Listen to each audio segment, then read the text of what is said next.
तो मुझे अभी भी याद है हमारे पहले बंक के पोस्ट इवेंट, लास्ट वीडियो जिसका लिंक डिस्क्रिप्शन में होगा। उसके एंड में आप लोगों को बताया था कि हमारे क्लास टीचर आया, पहला पीरियड था हमारा, हमें आके उसने बहुत मारा, मतलब बहुत ज़्यादा मारा। इतना कि हमें समझ नहीं आ रही थी थप्पड़ कहाँ से आ रहे हैं और जूते कहाँ से आ रहे हैं। खैर उसके बाद उन्होंने कहा कि वीपी ऑफिस चलो, वो हमें साथ लेके गए। आगे आगे चल रहे थे, हम पीछे थे। अब वीपी ऑफिस के सामने बिल्कुल सेंटर में एक गार्डन सा था, उधर उन्होंने कहा कि इधर बैठ के एप्लीकेशन लिखो।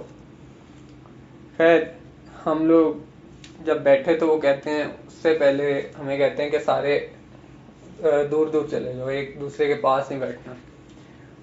उधर दूर जाने से पहले मैंने दोनों को बोला कि जो भी हो हमने यही बताना है कि हम कॉलेज के आसपास ही घूम रहे थे। खैर ये जब बताया तो उन दोनों का पहला सवाल यही था कि यार एप्लीकेशन शुरू कहाँ से होती है। खैर मैंने उनको बता दिया कि जी यहाँ से शुरू होती है, और बहस शुरू हो गई हम तीनों की कि जी यहाँ से नहीं शुरू होती, यहाँ से शुरू होती है, मतलब ऐसा वैसा करते रहे। खैर हमारे क्लास टीचर सामने से गुजर रहे थे, मैंने अपने दोस्त को बोला जिसको घर से भी मार पीटी थी और फिर वो क्लास टीचर से भी पीटी थी, उसको कहा कि वो ना पूछे क्लास टीचर से। वो गया, बड़े रिस्पेक्टफुल अंदाज में उसने सर से पूछा कि सर एप्लीकेशन कहाँ से शुरू होती है। सर ने और कुछ भी नहीं किया, सर ने उसको दोबारा ना थप्पड़ मारा। हम थोड़ा सा दूर थे, हम मुंह छुपा के हंसने लग गए। खैर उस बेचारे के साथ बहुत बुरी हुई थी, टीचर ने उसको मारा भी था, फिर उसकी बेइज्जती और भी की थी कि जी पढ़ना लिखना आता नहीं और बंक मारने चले गए। खैर वो वापस आया, हम लोग आस पास खड़े हुए और अपनी एप्लीकेशन लिखी। अब मैंने फुल ना बहुत बड़े उसमें लिखी थी एप्लीकेशन, तकरीबन पूरे पेज की, कि जी हम इधर थे, ये हुआ वो हुआ। खैर अभी मैं लिख ही रहा था, क्लास टीचर आए और उन्होंने आके कहा कि एप्लीकेशन दो। मैं कहा सर लिख रहा हूँ। मैं दोबारा मुझे मारा, मैं कहा यार ये तो गलत है। खैर एप्लीकेशन ली और हमें वीपी ऑफिस ले गए। अब वो जिस हम वहाँ पे खड़े थे, वीपी ऑफिस वाले हमारी ना बेइज्जती कर रहे थे।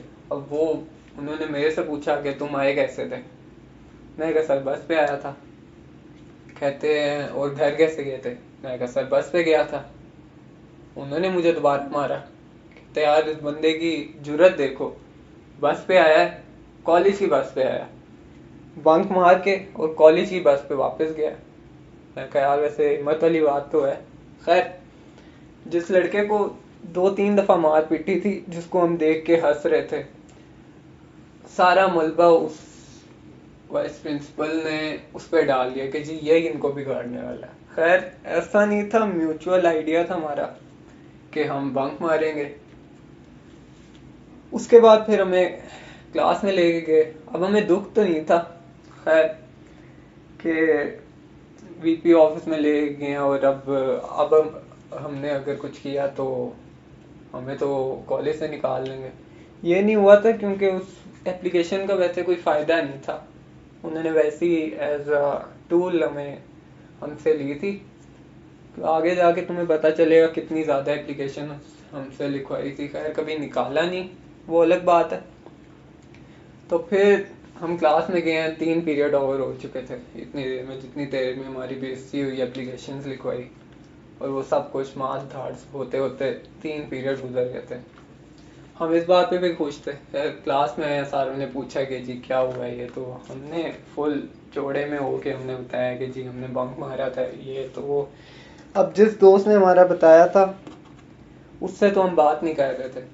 कुछ दिनों बाद उससे भी बात शुरू हो गई थी, क्योंकि वो उसने आके सॉरी वगैरह कहा कि जी हाँ गलती होगी, ये तो ने इतना कोई माइंड नहीं किया, क्योंकि तब तक हम भूल चुके थे कि जी हम पकड़े भी गए थे बंक की वजह से। जब एप्लीकेशंस लिखवा रहे थे और वो सब वीपी ऑफिस में बेइज्जती वगैरह हो रही थी, तो उन्होंने कहा था कि आइंदा अगर आपने बंक मारा तो आपको कॉलेज से निकाल देंगे हम।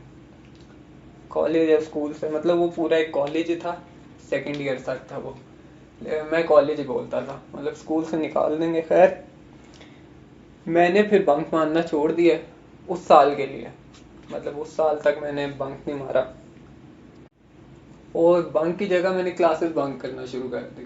खैर वो आगे भी जाके तुम्हें पता चलेगा कैसे बंक की, क्या करते थे हम, कौन सी क्लासेस बंक करते थे। खैर अब उस लड़के की स्टोरी पे आते हैं जो जिसके साथ कारमा वाला सीन हुआ था। अब एक साल बाद की बात है, 8th क्लास की, 9th क्लास की मेरे ख्याल में। अब 9th क्लास में हम सारे एक ही सेक्शन में थे, हम बायो के सेक्शन में थे सारे, पहले सिर्फ मैं था वहाँ पे और कोई भी नहीं था, बाकी सारे सी सेक्शन में थे जो कि कंप्यूटर साइंस का सेक्शन था। अब इनको मैंने सारों को बोला कि यार मैं अकेला हूँ यहाँ पे, ठीक है, तो तुम सारे भी ना इधर आ जाओ।